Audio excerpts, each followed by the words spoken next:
we are looking at how to pronounce this irregular verb, the three forms of the base verb to draw, as in drawing a picture on a paper.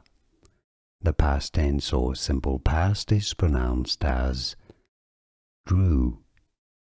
Drew, you have a oo sound here, as in he drew a beautiful picture.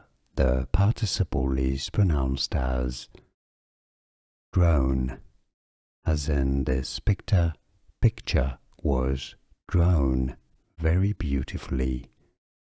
Overall, to draw, drew, drawn.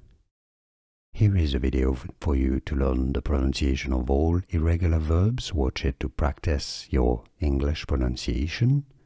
Like this video if you found it useful. I appreciate your support. I'll see you there and thanks for watching.